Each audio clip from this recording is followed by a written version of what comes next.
सबसे बड़ी खबर है यास तूफान। यास तूफान से जुड़ी हुई पल पल की तस्वीरें हम आप तक पहुंचा रहे हैं। ये तस्वीरें बता रही हैं कि किस तरह से यास तूफान जमीन पर तट पर टकराने से पहले ही कहर बन के बरस रहा है। इस तूफान की वजह से समंदर में 12 से 13 मीटर ऊंची लहरें उठ रही हैं। लोगों को सुरक्षित इलाकों पर पहुंचा दिया गया है। ओडिशा के बालासोर में तट से टकराएगा। धामरा और चांदीपुर के बीच में ये तूफान, जब ये तूफान उड़ीसा से तट से टकराएगा तो इसकी रफ्तार 120 से 150 किलोमीटर प्रति घंटा होगी।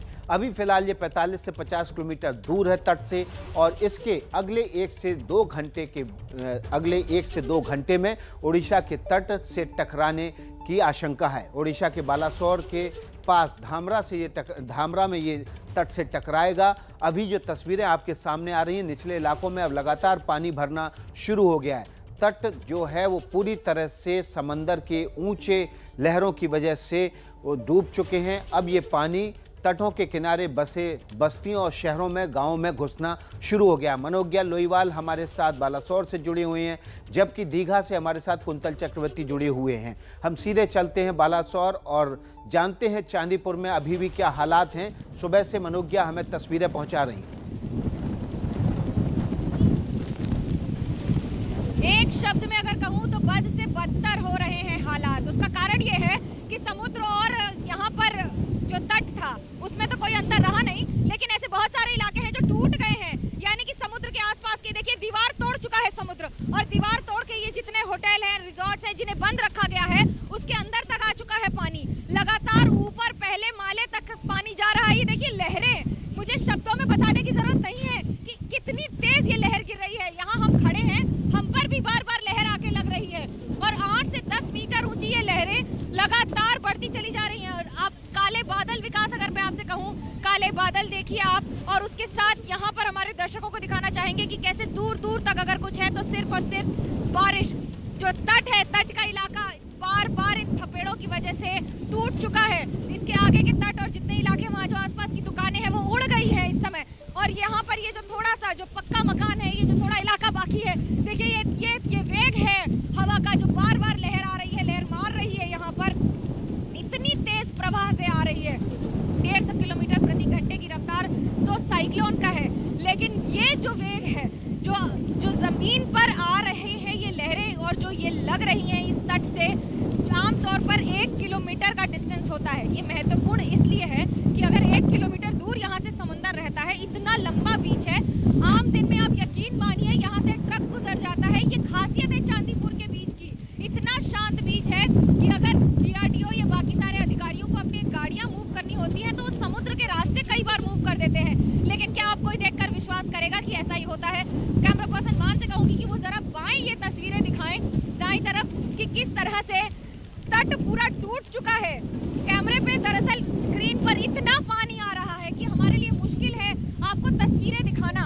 और तस्वीरों के साथ साथ अगर मैं आपसे ये कहूँ कि यहाँ पर कुछ लोग हैं जो यहाँ बदमाशी करने भी आ रहे हैं या तस्वीरें खींचने आ रहे हैं। हम तो आपको तस्वीरें दिखा रहे हैं जान जोखिम में डाल के, लेकिन कुछ शौकीन हैं जो अपनी जान जोखिम में डालना भी पसंद करते हैं। ये इलाका, ये पूरा तट टूट चुका है। उसके अलावा ये जो दुकानें हैं, ये दुकानें उड़ गई हैं। ये सारी यहाँ की बीच के किनारे की दुकानें हैं, कुछ नहीं बचा है इन इलाकों में आसपास। ये तो अभी कुछ ही मिनट बाकी हैं, थोड़ा समय अभी इसके आसपास ही आएगा साइक्लोन। या मैं यूँ कहूँ कि अगर 45 से 50 किलोमीटर की दूरी भी तय कर चुका है तो गलत नहीं होगा। लैंडफॉल का नज़ारा क्या होता है हम आपको यही दिखा रहे हैं। कुछ ऐसा ही होता है लैंडफॉल। साइक्लोन फोनी में हमने देखा था, वो भले अम्फन हो, अम्फन में तो और बुरा हाल था क्योंकि वहाँ की तीव्रता ज़्यादा थी। यहाँ की तीव्रता 150 किलोमीटर है। लेकिन अगर एक शांत समुद्र की ये तस्वीर हो सकती है तो भद्रक और दीघा कुछ अन्य स्तर पर ही होगा। बिल्कुल मनोज्ञा, आप सही कह रहे हैं। और अपने आप को सुरक्षित रखिएगा, पेड़ से दूर रहिएगा, दीवारों से दूर रहिएगा, क्योंकि तेज़ तूफान में ये आपको नुकसान पहुंचा सकते हैं। अपने आप को बहुत सुरक्षित रखिएगा, क्योंकि आप जो जोखिम डालकर तस्वीरें दर्शकों तक पहुंचा रहे हैं उससे भी आपको सुरक्षित रहना बहुत ज़रूरी है। हम सीधे चलते हैं दीघा, जहां पर हमारे सहयोगी कुंतल चक्रवर्ती हैं, लगातार सुबह से तस्वीरें पहुंचा रहे हैं। वहां की भी तस्वीरें जो हैं वो डरा देने वाली हैं। हवा का आवेग जो है वो लगातार डर पैदा कर रहा है, भय पैदा कर रहा है, और इस आवेग के साथ जो पानी आ रहा है वो निचले इलाकों में घुसता चला जा रहा है। कुंतल, अभी भी तस्वीरें वैसी की वैसी, हवा की रफ्तार, आवेग और तेज होता जा रहा है। किसी ने मुझे एक बार कहा था, आप जब बहुत मुश्किल घड़ी में होंगे, आप जिंदगी में जो भी पढ़ेंगे, जो सीखेंगे, आपको शायद याद आ जाएगा। आज मुझे एक किताब के बारे में याद आ रहा है बहुत। 1951 में लिखा था मशहूर अमेरिकन राइटर अर्नेस्ट हेमिंग्वे ने, the old man and the sea. एक मछुआरा जो 84 दिन से जो कोई मछली शिकार नहीं कर पाते हैं, जिनको एक फेलियर मान लेता है सोसाइटी, वो फिर भी समुंदर से मोहब्बत है, बेशुमार मोहब्बत करते हैं और समुंदर की ओर निकल पड़ते हैं। आज मैं सलाम करता हूँ उन मछुआरों को, आज मैं सलाम करता हूँ लो लाइन में रहने वाले उन लोगों को जो जिंदगी बाजी में रखकर हर साल यही जगह पर रहते हैं, जिनका घर हर साल साइक्लोन में तबाह हो जाता है, फिर भी वो जिंदगी से सीखते हैं और हर बार वो जिंदगी बनाते हैं, जिंदगी जोड़ते रहते हैं और आगे बढ़ते रहते हैं। उनको आज मैं सलाम करता हूँ। मैं समझ सकता हूँ वीकेंड हॉलीडेज के लिए हम लोग यहाँ आते हैं, लेकिन जो यहाँ रहते हैं, इस तरह के साइक्लोन हर साल झेलते हैं, उनका क्या, लेकिन फिर भी वो जिंदगी में पॉजिटिव रहते हैं। उनसे इंस्पिरेशन लेना चाहिए। आज अगर कुछ इंस्पिरेशन है तो वही लोग इंस्पिरेशन है जो मछुआरे हैं, जो लो लाइन एरियाज में रहते हैं, जिनका घर आज तबाह हो जाएगा, जो आज जिंदगी जिनका तो बच जाएगा, लेकिन इसके आगे क्या होगा क्या पता। सरकारें काम करती रहेगी, उनको मुआवजा भी थोड़ा बहुत दिया जाएगा, उनको हेल्प जरूर मिलेगी, लेकिन जैसे उनको ही पता है कि क्या है क्या नहीं है। और लो लाइन एरियाज में मुझे लगता है हर कोई कुछ भी यहाँ आज है तबाह हो गया होगा, अगले 2-3 घंटे में क्या होगा कुछ भी पता नहीं। लेकिन मैं सुबह से जो देख रहा हूँ, जल्दी हवा का जो आवेग है वो सब कुछ बयां कर रहा है। हवा का जो आवेग है वो बता रहा है कि आप जहां पर खड़े हुए हैं, जिस जगह पर खड़े हुए हैं, वहां तूफान किस रफ्तार से चल रहा है। जो तस्वीरें आसपास पेड़ हैं, हवा के साथ जो जल का प्रवाह है, जो लहरें उठ रही हैं, वो सब कुछ बता रहा है। हम चाहते हैं क्या 30 सेकंड के लिए आप केवल उस एम्बियंस को सुनवा पाएँ, उन तस्वीरों को दिखा पाएँ जो आप अपनी कमेंट्री करते वक्त, अपनी रिपोर्टिंग करते वक्त दिखा रहे हैं। मुझे लगता है कि ये जो विंड स्पीड है,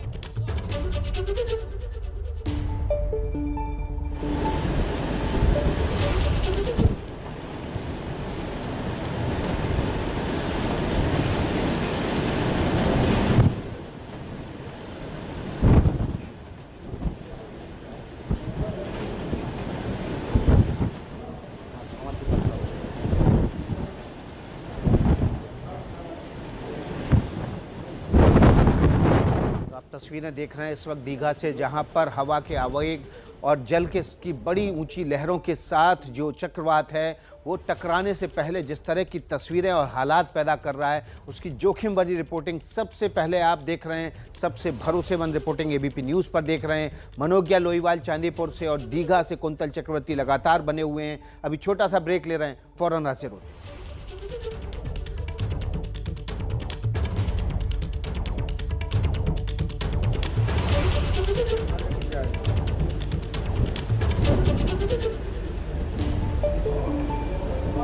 तो यास तूफान की पल पल की कवरेज आप एबीपी न्यूज़ पर लगातार देख रहे हैं। मनोज्ञा लोईवाल, कुंतल चक्रवर्ती ग्राउंड जीरो से तस्वीरें पहुंचा रहे हैं, जोखिम भरी रिपोर्टिंग की। वे तस्वीरें आपको हम स्क्रीन पर भी दिखा रहे हैं। इस स्क्रीन पर जो आप देख रहे हैं ये पश्चिम बंगाल के दीघा की तस्वीरें, और यहाँ पर देखिए जो लहरें हैं वो तकरीबन 12 से 15 मीटर ऊंचाई तक जा रही हैं।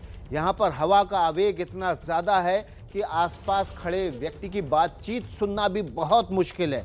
हवा के साथ तेज बारिश हो रही है और इसकी वजह से निचले इलाकों में पानी भरता जा रहा है। ये तस्वीरें देखिए, जो वहाँ आसपास खजूर ताड़ के पेड़ हैं उनके शिखर तक ये लहरों की ऊंचाई जा रही है और हवा का रफ्तार इस समय वहाँ पर 50 से 60-70 किलोमीटर प्रति घंटा है।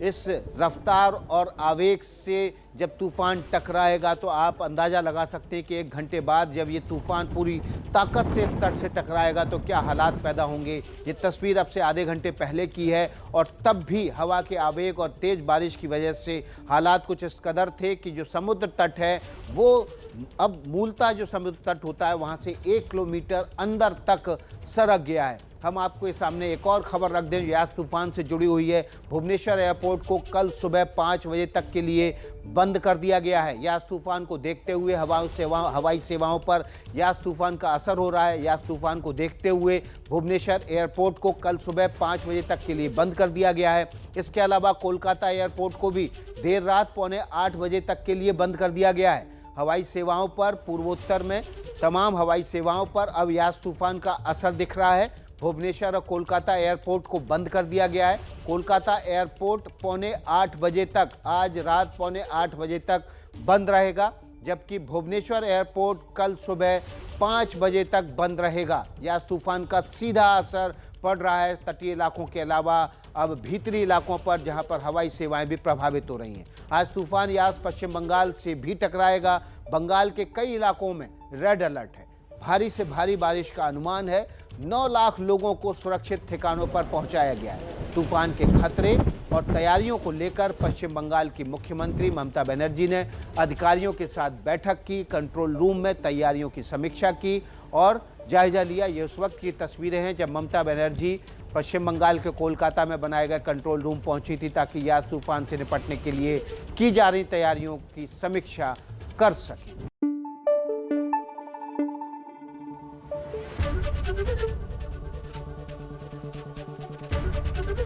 एबीपी न्यूज आपको रखे आगे।